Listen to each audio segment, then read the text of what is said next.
I need to begin with talking about your comfort zone and how to step outside of your comfort zone, because this, I believe this with all of my heart. Anyone here who's talking about where they want to go, that dream, that passion, that's here. You're here. The only way to get here is to grow this circle. And I believe that it comes from taking small steps every day to step outside of your comfort zone so that you widen that circle more and more so that it at least intersects the big one, hopefully taking it over, because you want to make magic happen and I want to help you do it. Okay, because we're going to be talking about relationships, and I'm actually going to do a DISC mini assessment with you here because we're going to use some of those strategies later on, I want to talk about how the iceberg applies in my world. A lot of people use the iceberg analogy in psychology. The top part is your conscious mind, the bottom part is your subconscious mind. It's really cool. I use it when it comes to relationships. The top part is what people show you or tell you. The bottom part is what makes them do the things that they do, right? This is the part down here that when you delve a little deeper, this is what helps you really get to know each other. And I'm going to be talking about how we can serve others and how we can build stronger connections in business, in your personal life, and with yourself by delving a little bit deeper, right? The top part isn't what killed the Titanic. It was the stuff that we don't know. So we're going to delve a little bit deeper today. Yeah, we're going to try that little baby step outside of your comfort zone right now. Okay, the question is first, are you outgoing and direct or reserved and indirect? Just answer. You don't have to answer on paper. I'm going to ask you to do something with this once you get your response. If you are outgoing and direct, stand up. If you're more reserved and indirect, stay seated. Wonderful. Excellent. Stay there for a moment. Don't sit back down. I saw you. I have incredible peripheral vision, just so you know. My boys hate that. Okay, now this question is only of the people that are standing. Are you more competitive and directing or more talkative and interactive? Really? You should be standing? What, me? Yes. Wait. Go back. Did I not listen well? Are you more outgoing and direct or reserved and indirect? Outgoing and direct. Okay. You don't think? We'll go with it. Okay. She introduced herself to me. She came up to me, so she was. Okay. Good. You have okay. So more competitive and directing or more talkative and interactive? I feel all four. Well, this is a forced response, so you got to choose one, okay? So if you are more competitive and directing, stay where you are. If you are more talkative and interactive, come over here and try not to distract the rest of us, please. Just those standing, right? Just those standing. Your question is going to be next. Thank you. The next question is only for the people that are seated. Are you more accepting and doing or more assessing and thinking? If you chose more accepting and doing, raise your hand. If you chose more assessing and thinking, stay right where you are. Okay. Now, the people that are standing, you are Ds. I am so impressed that you Is did not just take over with conversation. You guys are Is.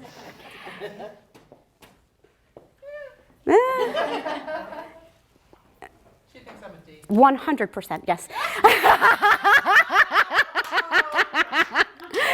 Okay, and for the people with their hand raised, you are S's. And for the people that are just seated, you are C's. Can I just tell you, once we talk more about this, I am so impressed that we have so many C's here today, because that doesn't usually happen. That's fantastic. Okay, you can go back and sit down and we'll talk about what this means.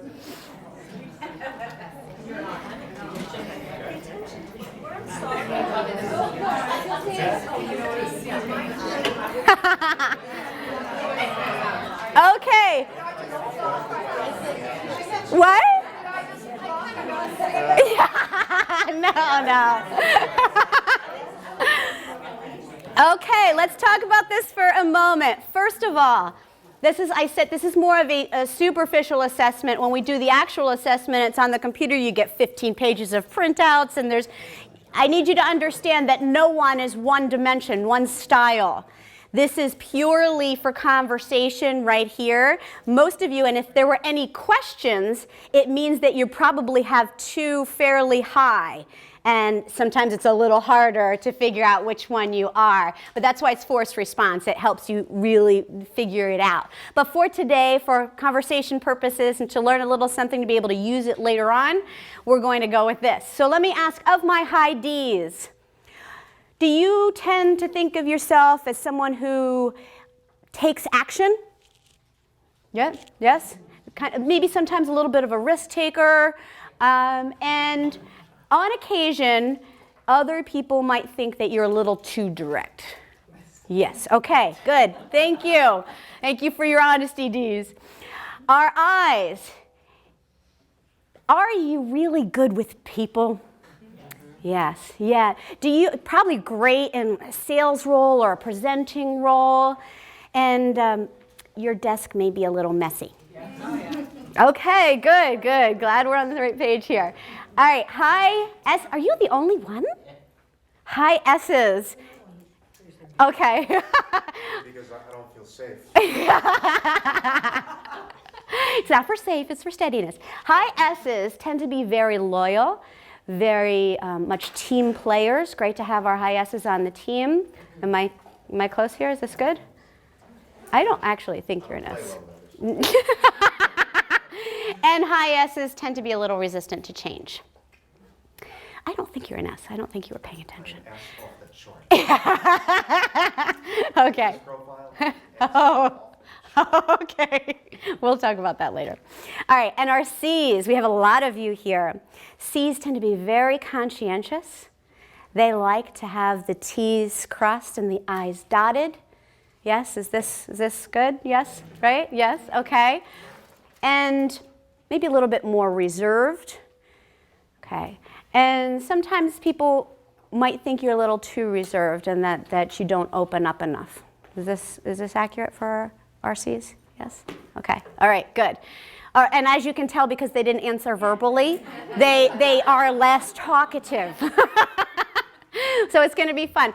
So why do we talk about this? Why do I use the DISC as a tool? This is why it's important. The DISC is a behavioral analysis. It is not a personality test. I love working with the DISC because we can adapt our behavior to be more effective. You can use it as a tool to figure out what your strengths are, the areas that you might want to adapt to be more effective when you figure out other people's styles, because it's about relationships, primarily the relationship that you have with you, and then ultimately the relationship that you have with each and every person that you meet. Okay? So we're just going to learn a little bit more about this, and then we're going to use it. Okay, so who here has seen the show Cheers? Okay, good. I love this one because Cheers is filled with stereotypes, and it's just easy when you're trying to figure out what somebody else is. It's easy on a show like Cheers. So if we're looking at these, are what the high Ds need. They need brief, direct communication. They like to initiate. They're leaders. They focus on results, and they like to work independently. Yes, we're still on target here, Ds? Okay, excellent, excellent. So who on Cheers would be a D? This is important. Sam. No. But the female, The manager. the little one. The psychiatrist. Right? Carla is a high D. And since we're picking out stereotypes, high Ds, don't be offended, but she is really in your face direct. Okay, so sometimes our high Ds can be very direct that way. So yes, very good. Our high Is need friendly interaction. They like to verbalize their thoughts and feelings. They like public recognition for accomplishments. And they need written details. They don't want to be the one to write down the details. They want someone else to give it to them because they're not really going to pay attention if you just tell them all the things that they need to do. I'm a high I, so I can pick on the high Is. I just want to refer back to the third one. If you have a strong desire to tell me that I'm awesome, feel free at any time. So our high Is. Who on Cheers is a high I? Sam, he is so charming and outgoing. Definite high I. Thank you. Our high S's, they like relaxed cooperation, consistency, stability, sincere appreciation. If you want to tell a high S that they're doing a good job, you can go over. Michael, thank you so much for helping me out this week. I really appreciate it. Okay. Their contribution, they want to know that their contribution is important to the overall good. It's really good to have a high S on your team. It's really hard to pick out the high S sometimes, so it's important for us to try to figure out who on Cheers would be a high S. Cliff. Why? He's at the same time every day, sitting in the same stool, drinking the same beer, right? So yes, good job, excellent. All right. Our high C's, they need clear expectations and deadlines. They like precision and focus. They don't need to socialize. High I's stop talking about the weather to the C's. And their high standards, they like when they're valued because it's important to them and they want other people to understand that it's important as well. So high C's, that's right, right? Who on Cheers is a high C? Diane, definitely. There's another one I'm thinking of too. Fraser? Okay, there's another one I'm thinking of too. Thank you, Lilith. I loved bringing Lilith up as one because of the whole, like, you know, the hair back and the posture and everything's very much like this. But can I tell you, that's BB Newworth. I used to dance with her. She is not a C at all, right? She's a really outgoing, amazing person. So we can adapt our behavior to fit into certain roles. Obviously, she's an actress, but we can each adapt as well. Now, when it comes to building relationships, I believe that there are two areas. There's the science, and then there's the art. The science are the hard skills that you learn. Doing things like taking a disc so that you can figure out what style you are, so that you can adapt and learn the skills. That's the science. And the art is the intricacies of how you use it in each and every interaction. When I use my dance analogy, so I'm going to point out that I believe I come from a very classical background. So I see ballet as the science. It's what makes a dancer be able to, see, you guys, you must be loving this back there, right? Oh, I've got a couple of dancers in the room. This is awesome. So it's the technique, the placement, making sure everything is exactly where it needs to be so that you can train your body. But then later on, when I learned about different styles, and I did more jazz and modern, I realized that that's more the art from my perspective because it's the adaptation, the tweaking, the appreciation of different body types, of different styles, and how it all blends together to make a beautiful piece. So I want, as we work through the day, I want you to think about the specific concepts that we're talking about, the tools that I'm going to provide for you and that others in the room are going to provide for you, but also how it really relates in your world, how you can tweak it and massage it and make it fit so that you can create the success that you desire. Does that make sense? Okay.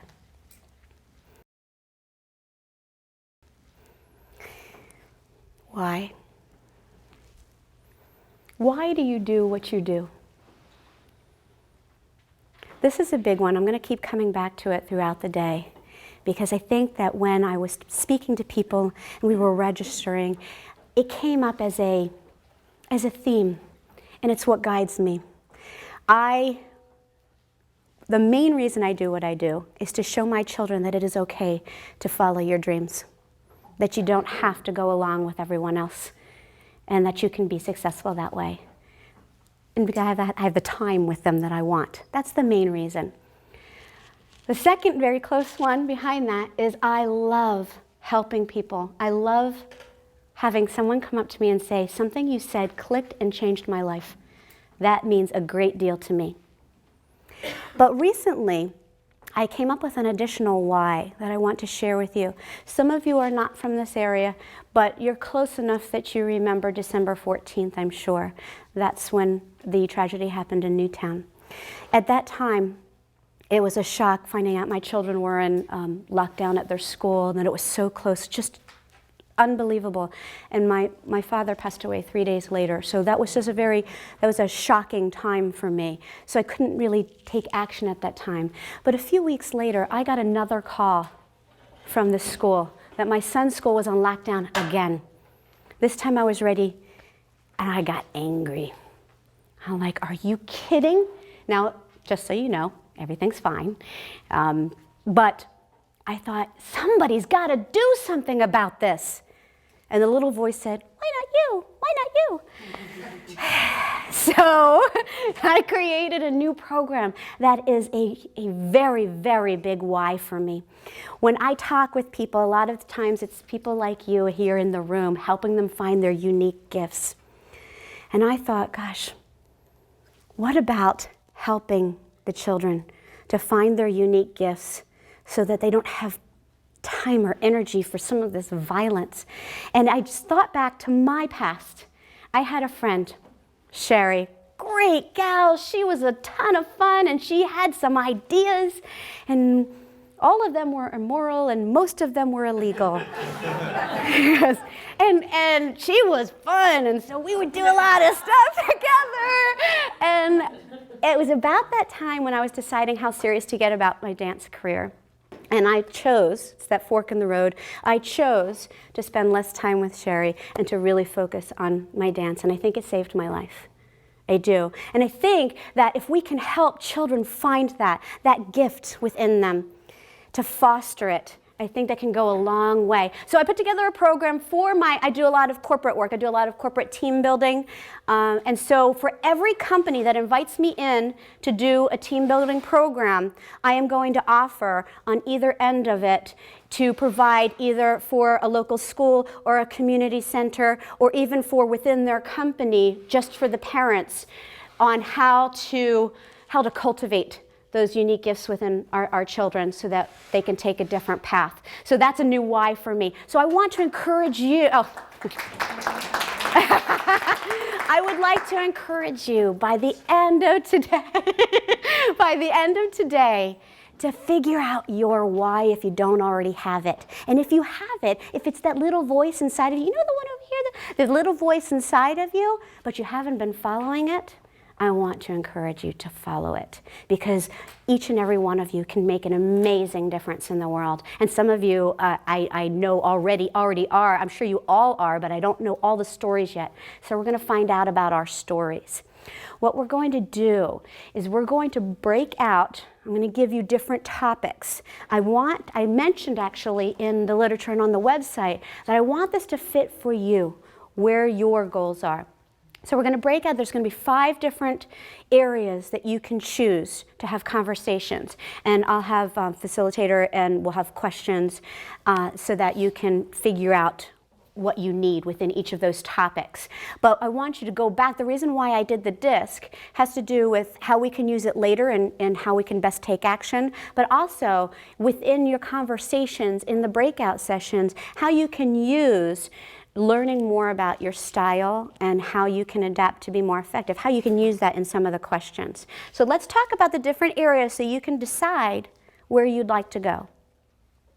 Okay, so there's going to be a health area, mind, spirit, body. There'll be some questions that are specifically related to creating more vibrant energy. And I need to point out Karen for a moment.